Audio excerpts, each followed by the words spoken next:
Bismillahirrahmanirrahim. Assalamualaikum warahmatullahi wabarakatuh. Waalaikumsalam warahmatullahi wabarakatuh. Selamat pagi dan salam sejahtera kepada kita semuanya. Alhamdulillah pada hari ini kita bersyukur kepada Allah Subhanahu wa taala.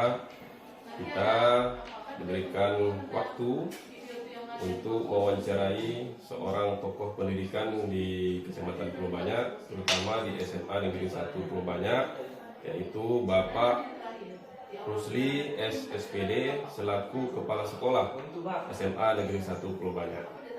Dalam hal ini, wawancara adalah kami berdua mahasiswa PPG Angkatan 3, yaitu saya sendiri, Beni Saprima SPDI, dan rekan saya Sandro Sitalia, akan menanyakan beberapa hal terkait dengan identifikasi masalah pembelajaran kepada Bapak Kepala Sekolah SMA Negeri 1 Pulau Banyak.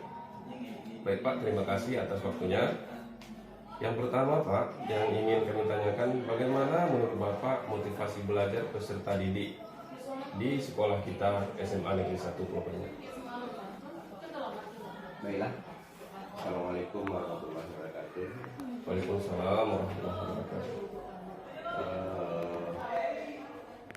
Bapak Ibu, tuan guru yang mengikuti PPG mata pembelajaran baik itu fisika dan PPKN. Bagaimana pertanyaan Bapak Ibu tadi, bagaimana minat siswa terhadap pembelajaran di sekolah kita? Alhamdulillah kalau kita perhatikan minat pembelajaran anak-anak terhadap mata pelajaran, minat anak-anak terhadap mata pelajaran di sekolah kita itu alhamdulillah bisa kita katakan sekarang ini sudah mulai membaik.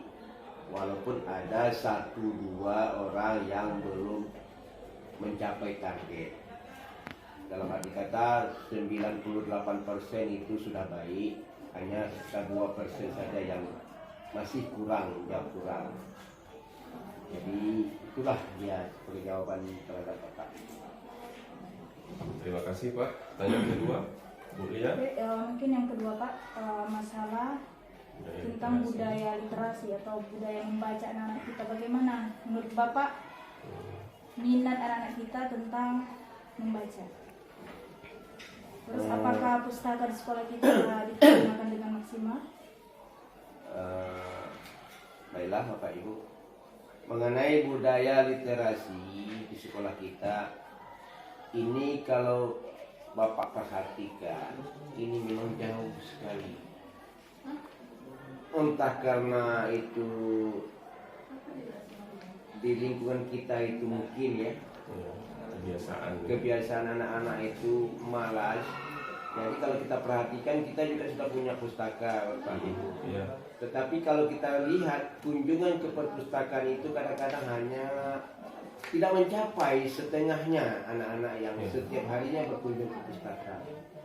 Kadang-kadang masuk pun ke pustakaan hanya melihatnya saja tanpa mau membaca, melihat judul-judul buku apa yang penting untuk beliau itu. Itulah sebagai gambaran untuk Bapak Ibu. Jadi yang jelas minat anak-anak kita sangat rendah di sekolah kita ini. Terima kasih Pak. Selanjutnya, bagaimana kalau menurut Bapak peran orang tua di sekolah kita ini, peran wali murid, bagaimana tentang komunikasi yang terbangun antara sekolah kita dengan wali murid, misalnya komite sekolah begitu Pak? Tentang komunikasi antara orang tua dengan wali murid itu alhamdulillah sudah mulai baik. Ya, alhamdulillah. Sudah mulai baik. Kalaupun ada permasalahan, pihak sekolah juga selalu menyurati orang tua murid. Kemudian juga melalui komite, kepala sekolah juga sudah bekerja sama, namun dalam arti memang belum maksimal sebagaimana yang kita harapkan. Kalau di kota-kota mungkin komite itu sangat berperan aktif. Betul. Tapi yang namanya kita di desa ini, ya beginilah keadaannya. Mungkin Bapak Ibu juga sudah memahaminya. Ya. Kalau bukan kita yang datang ke komite menyampaikan hal-hal yang sensitif, yang perlu, mungkin mereka itu tidak ada tanggapan sama sekali. Jadi apabila terjadi satu masalah barulah mungkin di situ. Berarti sifatnya lebih menunggu Pak. Ya,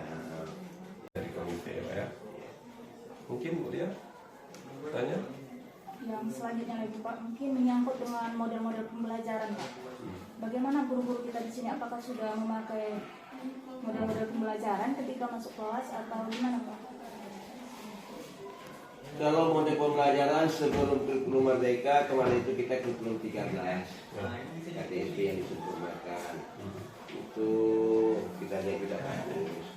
Jadi sekarang ini baru 1 tahun ini, nanti dalam 3 tahun sudah ada model pembelajaran baru yang kita adopsi, dan juga memang itu harus mau tidak mau kita itu harus siap dan tidak siap harus melaksanakannya.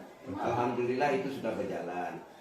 Jadi kalau kita perhatikan juga, walaupun dalam arti kata guru-guru kita masih belajar, tapi mereka kemauannya sangat tinggi terhadap kurikulum Merdeka tersebut. Nah, alhamdulillah juga ada juga guru kita yang sudah mengikuti jalur guru penggerak, ya kan? Jadi itu sebagai gambaran kepada Bapak Ibu. Ya, Pak. Kemudian Pak, bagaimana menurut Bapak penggunaan media pembelajaran di sekolah kita? Apakah sudah maksimal atau bagaimana? Mengenai media pembelajaran di sekolah kita memang ada, tapi belum maksimal. Kita juga sudah punya komputer juga, anak-anak setiap sore kita ada bimbel ya, bimbel setiap sore. Tetapi ini tadi juga anak-anak kemauannya ini sangat kurang sekali, jauh sekali. Kalau Bapak juga memperhatikan dengan anak-anak yang ada di luar daerah kita, jauh sekali. Entah karena belum terbiasa atau karena nggak ada kesadaran. Juga ini juga kita tidak tahu, belum ada kesadaran mungkin, atau memang juga tidak ada paksaan dari orang tua. Banyak faktor Pak. Nah, sementara kita pihak sekolah sudah berupaya semaksimal mungkin. Apa yang tidak ada kita langkahi, kita siapkan. Ya, betul. Cuman itulah, nampaknya mungkin kesadaran dari siswanya mungkin belum. Ya, itu yang perlu ditumbuhkan kembali, kesadaran siswa untuk mengikuti pendidikan dengan sebaik-baiknya gitu ya. Kalau dari segi gurunya Pak, apa sudah memakai media ketika masuk kelas? Alhamdulillah, kalau dari gurunya sudah semua, karena juga kita setiap lokal itu sudah kita siapkan juga perangkat arusnya juga sudah. Kemudian info juga sudah kita siapkan. Tergantung dari pribadi gurunya. Memang ada beberapa orang guru mungkin karena kita katakan faktor IT-nya juga mungkin masih jauh di bawah. Ada beberapa 1-2 guru lah mungkin yang tidak bisa menggunakan media tersebut. Tapi alhamdulillah yang masih muda, insya Allah kalau Bapak perhatikan sudah menggunakan media. Dan itu nampaknya memang lebih bagus kalau kita menggunakan media tersebut. Kita tidak banyak menulis, jelas, transparan, anak-anak bisa langsung menangkap. Kalau kendala-kendala misalnya jaringan Pak atau mati listrik masih terdapat nggak di sekolah kita ini? Inilah yang menjadi problem bagi kita sekarang. Saat sekarang saja ini lagi musim mati-matinya listrik ini. Apalagi kalau jaringan. Terpaksa kadang-kadang kita menggunakan HP dari hotspot yang kita pergunakan karena untuk menambah jaringan.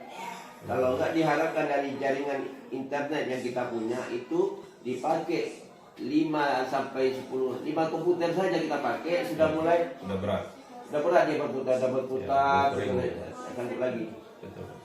Jadi terpaksa kita menggunakan hotspot dari HP, mungkin dari guru bidang studinya juga, mungkin dari guru-guru lain. Yang termasuk juga Bapak kadang-kadang memakai untuk digunakan hotspot. Ada lagi Bu Ria? Baik, terima kasih Bapak Kepala Sekolah yang telah meluangkan waktunya untuk diwawancarai tentang perkembangan pendidikan di sekolah kita SMA Negeri 1 Purbalanya. Saya Beni Saprima SPDI dan rekan saya mengucapkan terima kasih dan mohon undur diri. Terima kasih. Assalamualaikum warahmatullahi wabarakatuh. Waalaikumsalam warahmatullahi wabarakatuh. Assalamualaikum warahmatullahi wabarakatuh. warahmatullahi wabarakatuh. Waalaikumsalam warahmatullahi wabarakatuh. Alhamdulillah hari ini saya berkesempatan untuk mewawancarai seorang guru senior di SMA Negeri 1 Pulau Banyak, yaitu Ibu Eti Sundari SPD selaku Waka Kurikulum di SMA Negeri 1 Pulau Banyak. Terima kasih Bu atas waktunya. Ada beberapa hal Bu yang ingin saya tanyakan. Yang pertama itu, menurut Ibu, bagaimana tentang model pembelajaran yang diterapkan guru-guru kita di SMA Negeri 1 Pulau Banyak? Oke, baik.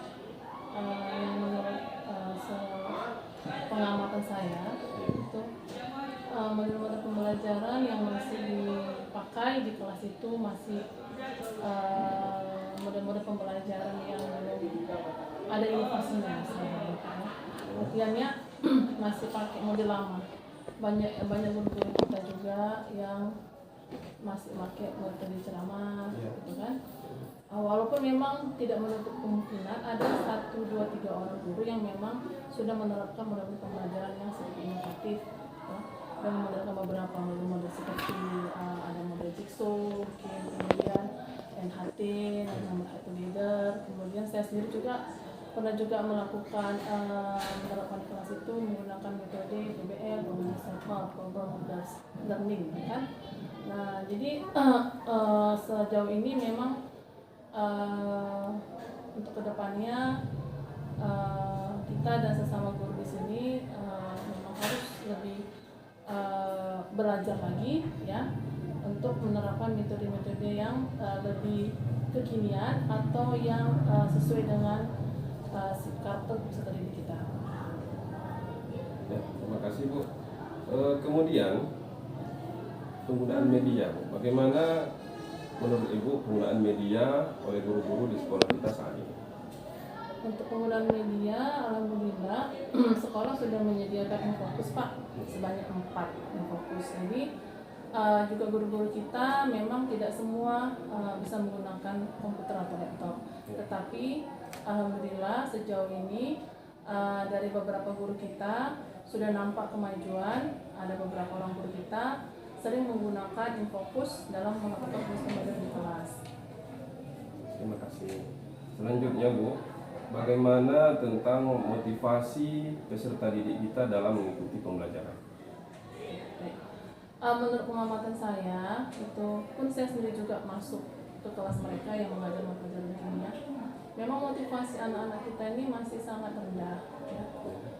Dimana kita bisa lihat dari anak-anak kita ini ketika kita melakukan proses pembelajaran di kelas, itu mereka masih kurang fokus, ya, tidak kurang mendengarkan apa yang disampaikan oleh gurunya, dan anak-anak ini masih suka bermain-main di kelas. Nanti ada kelas masuk kelas, mengganggu temannya, ya. Mungkin motivasi itu nanti bisa kita tingkatkan, ya. Kalau menurut saya itu dari cara kita mengajar anak-anak di kelas dengan cara menggunakan metode yang lebih baik lagi, atau metode yang memang seperti anak-anak yang kita lihat bagaimana karakter mereka. Mungkin itu nanti bisa disiasati ke depannya, ya. Mungkin itu aja Pak tentang motivasi tadi. Bu, terima kasih atas waktunya. Alhamdulillah saya sudah dapat mengerti dan paham atas permasalahan pembelajaran yang telah Ibu sampaikan. Saya tutup dengan Assalamualaikum warahmatullahi wabarakatuh. Waalaikumsalam warahmatullahi